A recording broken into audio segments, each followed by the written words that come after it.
Benediction by F. Scott Fitzgerald is a short story published in 1920, focusing on the clash between the spiritual and the secular. Despite being brother and sister, the monk in training Kieth and his libertine younger sister Lois are very different people. Kieth tries to be understanding of Lois's ways, but she cannot comprehend how any young man would sacrifice an exciting life of worldly pleasure to become a monk. While F. Scott Fitzgerald was characterized as a non-practicing Catholic, he attempts to give a fair hearing to those who are interested in joining the seminary. I hope that you enjoy the short story. If you're enjoying this reading from Friendly Frog Press, please make sure to subscribe and hit that like button.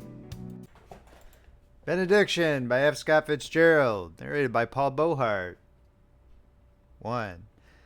The Baltimore station was hot and crowded, so Lois was forced to stand by the telegraph desk for interminable, sticky seconds while a clerk with big front teeth counted and recounted a large lady's day message to determine whether it contained the innocuous 49 words or the fatal 51.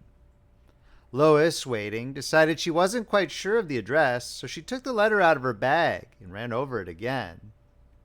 "Darling," it began, "I understand and I'm happier than life ever meant me to be. If I could give you the things you've always been in tune with, but I can't, Lois. We can't marry and we can't lose each other and let all this glorious love end in nothing. Until your letter came, dear, I'd been sitting here in the half-dark and thinking where I could go and never forget you. Abroad, perhaps, to drift through Italy or Spain and dream away the pain of having lost you where the crumbling ruins of older, mellower civilizations would mirror only the desolation of my heart. And then your letter came.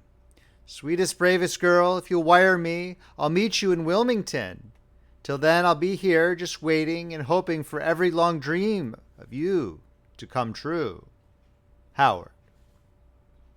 She had read the letter so many times that she knew it word by word, yet it still startled her. In it she found many faint reflections of the man who wrote it, the mingled sweetness and sadness in his dark eyes, the furtive restless excitement she felt sometimes when he talked to her, his dreamy sensuousness that lulled her mind to sleep. Lois was 19 and very romantic and curious and courageous. The large lady and the clerk having compromised on 50 words, Lois took a blank and wrote her telegram. There were no overtones to the finality of her decision. It's just destiny, she thought. It's just the way things work out in this damn world. If cowardice is all that's been holding me back, there won't be any more holding back. So we'll just let things take their course and never be sorry. The clerk scanned her telegram.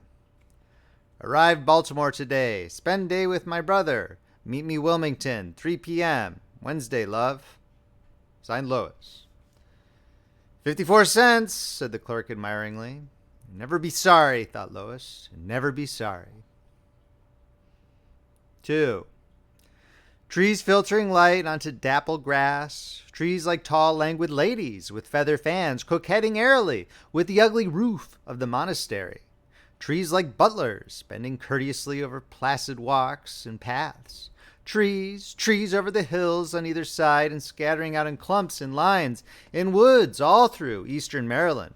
Delicate lace on the hems of many yellow fields. Dark opaque backgrounds for flowered bushes or wild climbing garden.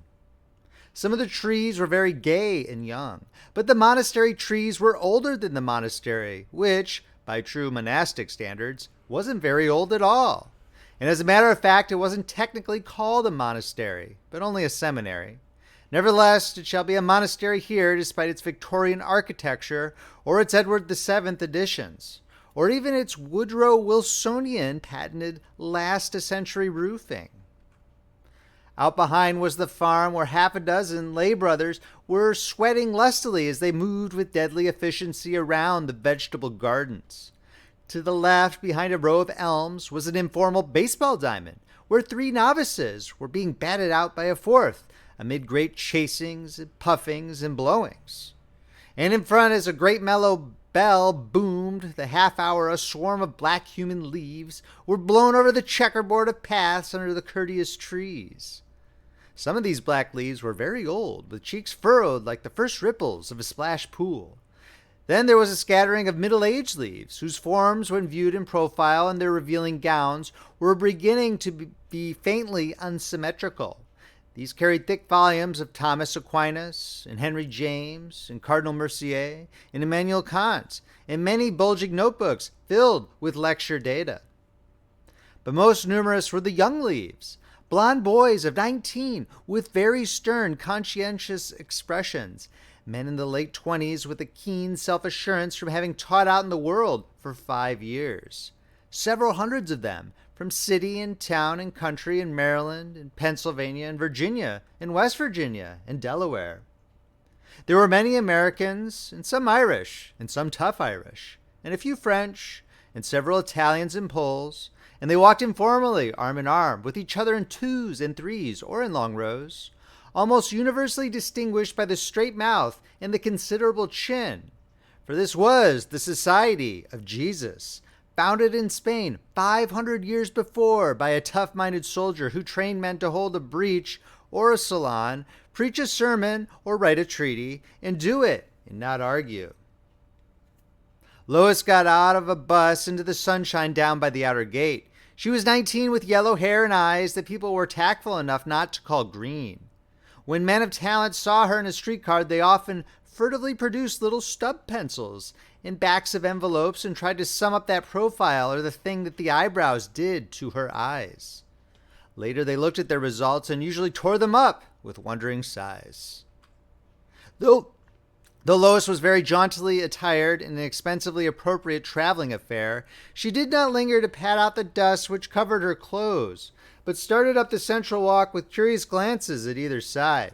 Her face was very eager and expectant, yet she had in it all that glorified expression that girls wear when they arrive for a senior prom at Princeton or New Haven. Still, as there were no senior proms here, perhaps it didn't matter. She was wondering what he would look like, whether she'd possibly know him from his picture. In the picture, which hung over her mother's bureau at home, he seemed very young and hollow-cheeked and rather pitiful. With only a well-developed mouth and an all ill-fitting probationer's gown to show that he had already made a momentous decision about his life. Of course, he had only been 19 then, and now he was 36. Didn't look like that at all. In recent snapshots, he was much broader, and his hair had grown a little thin. But the impression of her brother she had always retained was that of the big picture, and so she had always been a little sorry for him. What a life for a man. 17 years of preparation, and he wasn't even a priest yet? Wouldn't be for another year. Lois had an idea that this was all going to be rather solemn if she let it be. But she was going to give her very best imitation of undiluted sunshine, the imitation she could give even when her head was splitting, or when her mother had a nervous breakdown, or when she was particularly romantic and curious and courageous. This brother of hers undoubtedly needed cheering up, and he was going to be cheered up, whether he liked it or not. As she drew near the great homely front door, she saw a man break suddenly away from a group and, pulling up the skirts of his gown, run toward her. He was smiling, she noticed, and he looked very big and reliable. She stopped and waited, knew that her heart was beating unusually fast. "Lois!" he cried, and in a second she was in his arms. She was suddenly trembling. "Lois!" he cried again. "Why, this is wonderful. I can't tell you, Lois, how much I've looked forward to this. Why, Lois, you're beautiful." Lois gasped. His voice, though restrained, was vibrant with energy, and that odd sort of enveloping personality she had thought that she only of the family possessed. "I'm mighty glad too, Kieth." She flushed, but not unhappily, at this first use of his name. "Lois, Lois, Lois," he repeated in wonder. "Child, we'll go in here a minute, because I want you to meet the rector, and then we'll walk around. I have 1,000 things to talk to you about." His voice became graver. "How's Mother?" She looked at him for a moment and had said something that she had not intended to say at all, the very sort of thing she had resolved to avoid. "Oh, Kieth, she's getting worse all the time, every way." He nodded slowly, as if he understood. "Nervous? Well, you can tell me about that later. Now, she was in a small study with a large desk, saying something to a little jovial, white-haired priest who retained her hand for some seconds. So this is Lois." He said it as if he had heard of her for years. He entreated her to sit down. 2 other priests arrived enthusiastically and shook hands with her and addressed her as Kieth's little sister, which she found she didn't mind a bit. How assured they seemed. She'd expected a certain shyness, reserve at least.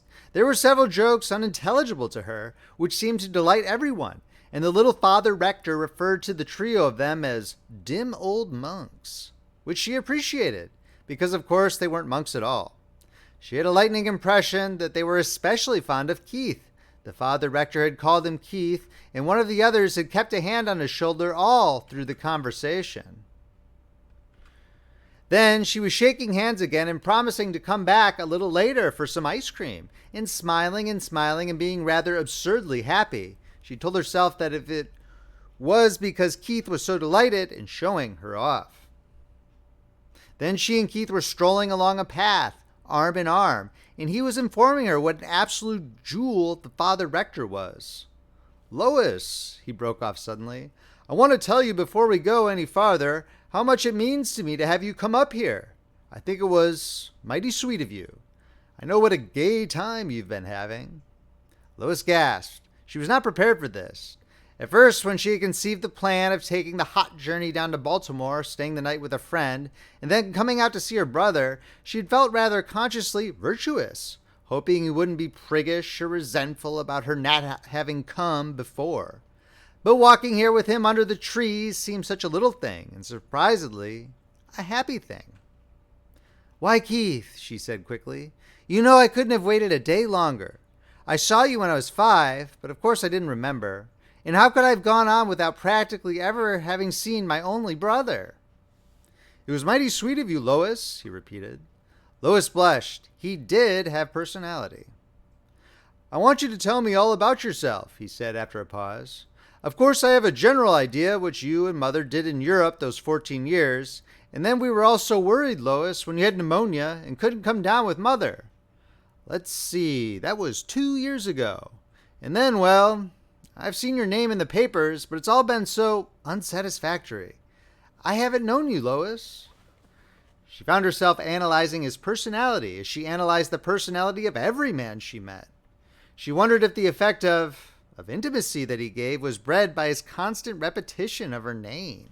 He said it as if he loved the word, as if it had an inherent meaning to him. "Then you were at school," he continued. "Yes, at Farmington. Mother wanted me to go to a convent, but I didn't want to." She cast a side glance at him to see if he would resent this, but he only nodded slowly. "Had enough convents abroad, eh?" "Yes, and Kieth, convents are different there anyway. Here, even in the nicest ones, there's so many common girls." He nodded again. "Yes," he agreed, "I suppose there are, and I know how you feel about it. It grated on me here at first, Lois, though I wouldn't say that to anyone but you. We're rather sensitive, you and I, to things like this." "You mean the men here?" "Yes, some of them, of course, were fine, the sort of men I'd always been thrown with. But there were others, a man named Reagan, for instance. I hated the fellow, and now he's about the best friend I have. A wonderful character, Lois. You'll meet him later. Sort of man you'd like to have with you in a fight." Lois was thinking that Kieth was the sort of man she'd like to have with her in a fight. How did you first happen to do it?" she asked, rather shyly. "To come here, I mean. Of course, Mother told me the story about the Pullman car." "Oh, that!" He looked rather annoyed. "Tell me that. I'd like to hear you tell it." "Oh, it's nothing except what you probably know. It was evening, and I'd been riding all day and thinking about 100 things, Lois. And then suddenly I had a sense that someone was sitting across from me, felt that he'd been there for some time, and had a vague idea that he was another traveler. All at once he leaned over toward me, and I heard a voice say, 'I want you to be a priest. That's what I want.' Well, I jumped up and cried out, 'Oh my God, not that!' Made an idiot of myself before about 20 people. You see, there wasn't anyone sitting there at all. A week after that, I went to the Jesuit college in Philadelphia and crawled up the last flight of stairs to the rector's office on my hands and knees." There was another silence, and Lois saw that her brother's eyes wore a faraway look, that he was staring unseeingly out over the sunny fields. She was stirred by the modulations of his voice and the sudden silence that seemed to flow about him when he finished speaking. She noticed now that his eyes were of the same fiber as hers, with the green left out, and that his mouth was much gentler, really, than in the picture. Or was it that the face had grown up to it lately? He was getting a little bald just on top of his head. She wondered if that was from wearing a hat so much. It seemed awful for a man to grow bald and no one to care about it. "Were you pious when you were young, Kieth?" she asked. "You know what I mean. Were you religious? If you don't mind these personal questions." "Yes," he said with his eyes still far away, and she felt that his intense abstraction was as much a part of his personality as his attention. "Yes, I suppose I was, when I was sober." Lois thrilled slightly. "Did you drink?" He nodded. "I was on the way to making a bad hash of things." He smiled and, turning his gray eyes on her, changed the subject. "Child, tell me about Mother. I know it's been awfully hard for you there lately. I know you've had to sacrifice a lot and put up with a great deal, and I want you to know how fine of you I think it is. I feel, Lois, that you're sort of taking the place of both of us there." Lois thought quickly how little she had sacrificed, how lately she had constantly avoided her nervous, half-invalid mother. "Youth shouldn't be sacrificed to age, Kieth," she said steadily. "I know," he sighed, "and you ought to have the weight on your shoulders, child. I wish I was there to help you." She saw how quickly he had turned her remark, and instantly she knew what this quality was that he gave off. He was sweet. Her thoughts went on a sidetrack, and then she broke the silence with an odd remark. "Sweetness is hard," she said suddenly. "What?"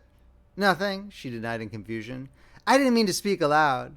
I was thinking of something, of a conversation with a man named Freddie Keble." "Morty Keble's brother?" "Yes," she said, rather surprised to think of him having known Morty Keble. Still, there was nothing strange about it. "Well, he and I were talking about sweetness a few weeks ago. Oh, I don't know. I said that a man named Howard, that a man I knew was sweet, and he didn't agree with me. We began talking about what sweetness in a man was. He kept telling me I meant a sort of soppy softness, but I knew I didn't. Yet I didn't know exactly how to put it. I see now. I meant just the opposite. I suppose real sweetness is a sort of hardness and strength." Kieth nodded. "I see what you mean. I've known old priests who had it." "I'm talking about young men," she said rather defiantly. They reached the now deserted baseball diamond, and pointing her to a wooden bench, he sprawled full length on the grass. "Are these young men happy here, Kieth?" "Don't they look happy, Lois?" "I suppose so, but those young ones, those two we just passed, are they? Are they signed up?" he laughed. "No, but they will be next month." "Permanently?" "Yes, unless they break down mentally or physically. Of course, in a discipline like ours, a lot drop out." "But those boys, are they giving up fine chances outside, like you did?" He nodded. "Some of them." "But Kieth, they don't know what they're doing. They haven't had any experience of what they're missing." "No, I suppose not." "It doesn't seem fair. Life has just sort of scared them at first. Did they all come in so young?" "No, some of them have knocked around, led pretty wild lives. Reagan, for instance." "I should think that sort would be better," she said meditatively. "Men that had seen life." "No," said Kieth earnestly. "I'm not sure that knocking about gives a man the sort of experience he can communicate to others. Some of the broadest men I've known have been absolutely rigid about themselves, and reformed libertines are a notoriously intolerant class. Don't you think so, Lois?" She nodded, still meditative, and he continued. "It seems to me that when one weak reason goes to another, it isn't help they want, it's a sort of companionship in guilt, Lois. After you were born, when Mother began to get nervous, she used to go and weep with a certain Mrs. Comstock. Lord, it used to make me shiver. She said it comforted her, poor old Mother. No, I don't think that to help others you've got to show yourself at all. Real help comes from a stronger person whom you respect, and their sympathy is all the bigger because it's impersonal." "But people want human sympathy," objected Lois. "They want to feel the other person's been tempted." "Lois, in their hearts, they want to feel that the other person's been weak. That's what they mean by human. Here in this old monkery, Lois," he continued with a smile, "they try to get all that self-pity and pride in our own wills out of us right at the first. They put us to scrubbing floors and other things. It's like that idea of saving your life by losing it. You see, we sort of feel that the less human a man is, in your sense of human, the better servant he can be to humanity. We carry it out to the end, too. When one of us dies, his family can't even have him then. He's buried here under plaid wooden cross with 1,000 others. His tone changed suddenly, and he looked at her with a great brightness in his gray eyes. But way back in a man's heart, there's some things he can't get rid of, and one of them is that I'm awfully in love with my little sister. With a sudden impulse, she knelt beside him in the grass and, leaning over, kissed his forehead. "You're hard, Kieth," she said, "and I love you for it, and you're sweet." 3. Back in the reception room, Lois met a half-dozen more of Kieth's particular friends. There was a young man named Jarvis, rather pale and delicate-looking, who she knew must be a grandson of old Mrs. Jarvis at home, and she mentally compared this ascetic with a brace of his riotous uncles. And there was Reagan, with a scarred face and piercing intent eyes that followed her about the room and often rested on Kieth with something very like worship. She knew that when Kieth had meant about a good man to have with you in a fight. He's the missionary type, she thought vaguely. China or something. "I want Kieth's sister to show us what the shimmy is," demanded one young man with a broad grin. Lois laughed. "I'm afraid the father rector would send me shimmying out the gate. Besides, I'm not an expert." "I'm sure it wouldn't be best for Jimmy's soul anyway," said Kieth solemnly. "He's inclined to brood about things like shimmies. They were just starting to do the Mashie, wasn't it, Jimmy? When he became a monk, and it haunted him his whole first year. You'd see him when he was peeling potatoes, putting his arm around the bucket, and making irreligious motions with his feet." There was a general laugh in which Lois joined. "An old lady who comes here to Mass sent Kieth this ice cream," whispered Jarvis under cover of the laugh, "because she'd heard you were coming. It's pretty good, isn't it?" There were tears trembling in Lois's eyes. 4. Then, half an hour later, over in the chapel, things suddenly went all wrong. It was several years since Lois had been at Benediction, and at first she was thrilled by the gleaming monstrance with its central spot of white, the air rich and heavy with incense, and the sun shining through the stained glass window of St. Francis Xavier overhead and falling in warm red tracery on the cassock of the man in front of her. But at the first notes of the O Salutaris Hostia, a heavy weight seemed to descend upon her soul. Kieth was on her right and young Jarvis on her left, and she stole uneasy glances at both of them. "What's the matter with me?" she thought impatiently. She looked again. Was there a certain coldness in both their profiles that she had not noticed before? A pallor about the mouth and a curious set expression in their eyes. She shivered slightly. They were like dead men. She felt her soul recede suddenly from Kieth's. This was her brother, this unnatural person. She caught herself in the act of a little laugh. "What is the matter with me?" She passed her hand over her eyes, and the weight increased. The incense sickened her, and a stray ragged note from one of the tenors in the choir grated on her ear like the shriek of a slate pencil. She fidgeted, and raising her hand to her hair, touched her forehead, found moisture on it. "It's hot in here, hot as the deuce." Again she repressed a faint laugh, and then in an instant the weight on her heart suddenly diffused into cold fear. It was that candle on the altar. It was all wrong. Why didn't somebody see it? There was something in it. There was something coming out of it, taking form and shape above it.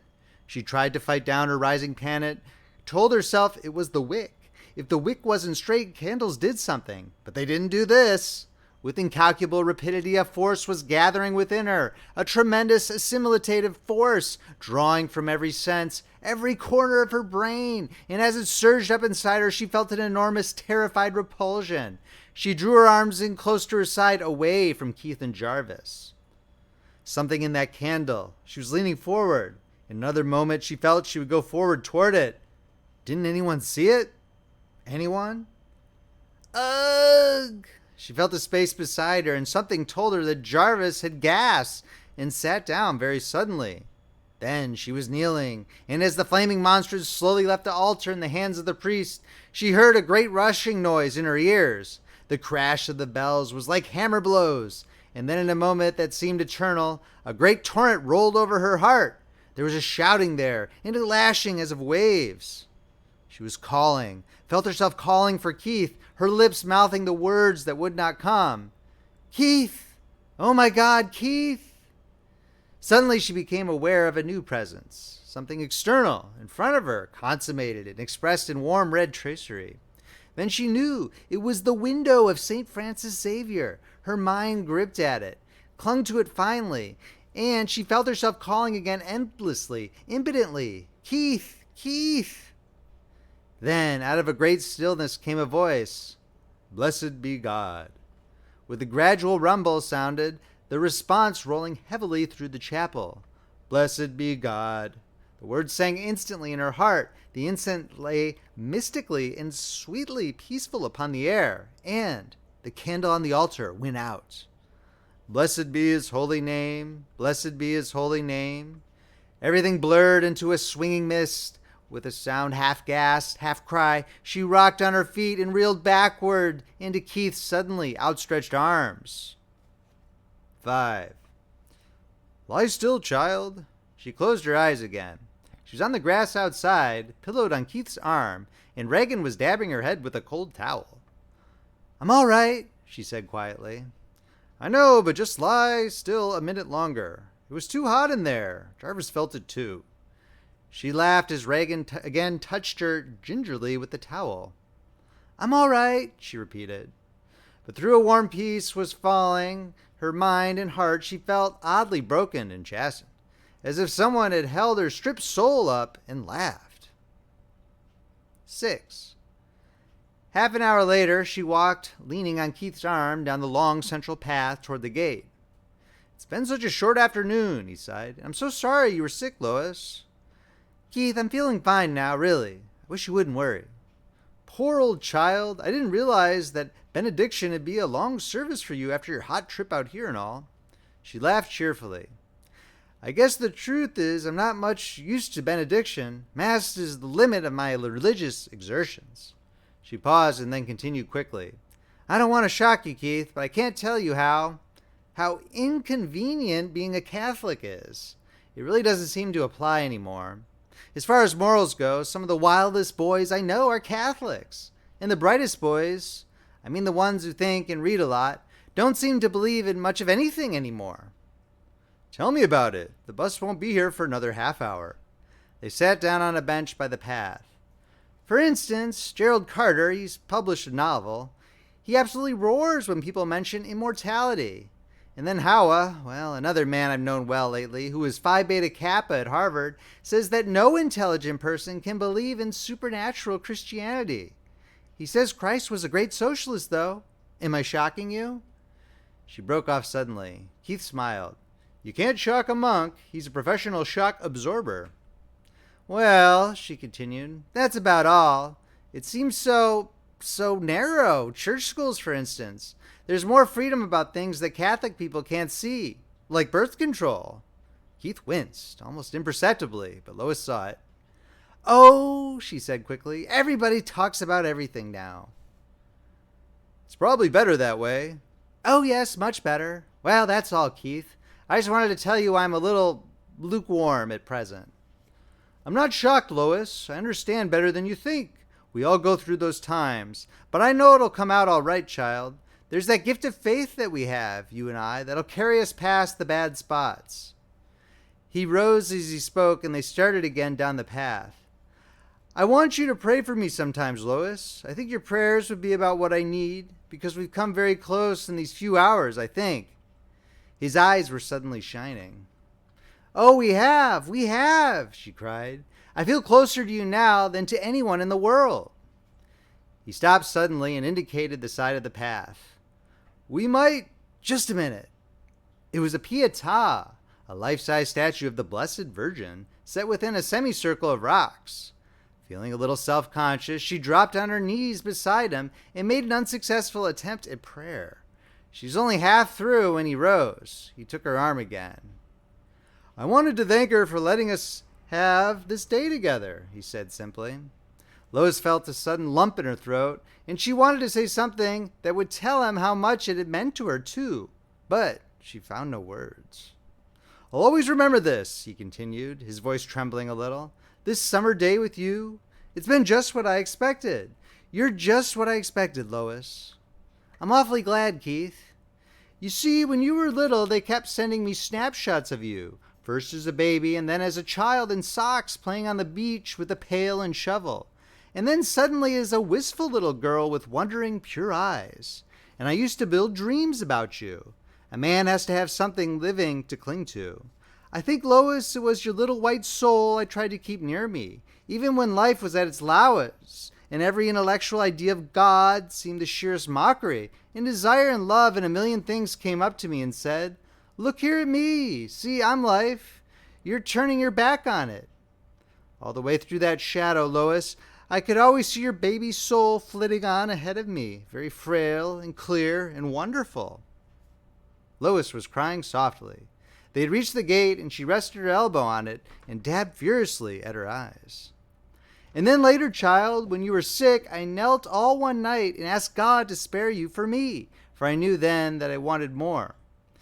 He had taught me to want more. I wanted to know you moved and breathed in the same world with me. I saw you growing up, that white innocence of yours changing to a flame and burning to give light to other weaker souls. And then I wanted someday to take your children on my knee and hear them call the crabbed old monk Uncle Kieth." He seemed to be laughing now as he talked. "Oh, Lois, Lois, I was asking God for more then. I wanted the letters you'd write me and the place I'd have at your table. I wanted an awful lot, Lois, dear." "You've got me, Kieth," she sobbed. "You know it. Say you know it. Oh, I'm acting like a baby, but I didn't think you'd be this way. And oh, Kieth, Kieth." He took her hand and patted it softly. "Here's the bus. You'll come again, won't you?" She put her hands on his cheeks, and, drawing his head down, pressed her tear-wet face against his. "Oh, Kieth, brother, someday I'll tell you something." He helped her in, saw her take down her handkerchief, and smiled bravely at him as the driver kicked his whip and the bus rolled off. Then a thick cloud of dust rose around it. She was gone. For a few minutes he stood there on the road, his hand on the gatepost, his lips half parted in a smile. "Lois," he said aloud in a sort of wonder. "Lois, Lois." Later, some probationers passing noticed him kneeling before the Pietà, and coming back after a time found him still there. And he was there until twilight came down, and the courteous trees grew garrulous overhead, and the crickets took up their burden of song in the dusky grass. 7. The first clerk in the telegraph booth in the Baltimore station whistled through his buck teeth at the second clerk. "What's the matter? See that girl? Nah, the pretty one with the big black dots on her veil? Too late, she's gone. You missed something." "What about her?" "Nothing, except she's damn good looking. Came in here yesterday and sent a wire to some guy to meet her somewhere. Then a minute ago she came in with a telegram all written out and was standing there going to give it to me when she changed her mind or something and all of a sudden tore it up." "Huh?" The first clerk came around tile counter and, picking up the two pieces of paper from the floor, put them together idly. The second clerk read them over his shoulder and subconsciously counted the words as he read. There were just 13. "This is in the way of a permanent goodbye. I should suggest Italy. Signed, Lois." "Tore it up, eh?" said the second clerk. End of story. If you enjoyed this reading, please make sure to subscribe, hit that like button, and check out friendlyfrogpress.com, where you can see where our collection of ebooks, paperbacks, and audiobooks are available. Friendly Frog Press, where the classics come alive. This is Paul Beauheart, signing off.